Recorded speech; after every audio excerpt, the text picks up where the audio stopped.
Amici sportivi, buona serata dallo studio 1 di World Sardinia TV Sport, ringraziando anticipatamente la redazione giornalistica, i tecnici, il direttore Claudio Moica e l'editore dell'emittente per questa giornata inaugurale con l'inizio ufficiale delle trasmissioni in diretta.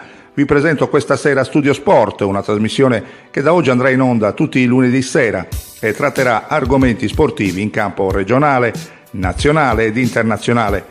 Avremo modo di avere ospiti in studio, opinionisti, giornalisti e protagonisti del mondo sportivo. Ringrazio tutti coloro che avranno il piacere di seguire la trasmissione sportiva in diretta, che coinvolgerà spesso anche i settori giovanili in ogni pratica sportiva.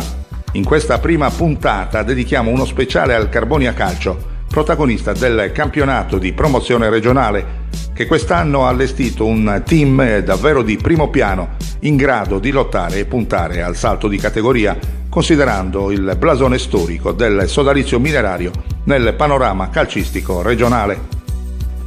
Ci tengo a ricordare anche l'appuntamento con il calcio on the road, il format televisivo che ormai da 4 anni consente personalmente di lanciarmi in tutta Europa con servizi dedicati da tutti gli stadi più importanti per una conoscenza più approfondita del football internazionale, non solo sotto il profilo tecnico, ma anche sotto l'aspetto storico, organizzativo e del mondo del tifo.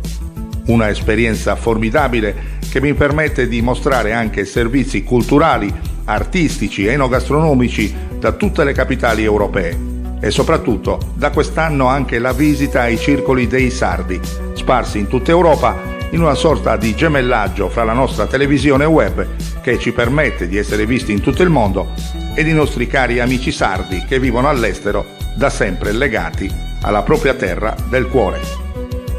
Vi annuncio che dopo il viaggio appena concluso in Grecia e Bulgaria, nelle capitali di Atene e Sofia, sarò a novembre in Spagna, dove seguirò anche l'Europa League in occasione della partita l'8 novembre in diretta da Siviglia, con il confronto fra il Betis Siviglia e il Milan. Il 10 novembre mi trasferirò invece a Madrid, dove effettuerò servizi speciali nella gara della Liga Spagnola fra l'Atlético Madrid e l'Atlético Bilbao. Insomma, cari amici sportivi, un ricco menù per un cammino che insieme a tutti voi possa rendere un servizio sempre interessante sotto l'aspetto non solo dell'informazione, ma anche nei mondi della cultura, dell'arte e del turismo. Seguiteci in questo lungo e nuovo cammino, se avrete la voglia di vivere questa nostra nuova esperienza su World Sardinia TV, la televisione sul web nel mondo. Grazie a tutti voi per la cortese attenzione. La linea che adesso può tornare alla regia con l'inizio del speciale Studio Sport. Da Renato Scanu a tutti voi la più cordiale buona serata.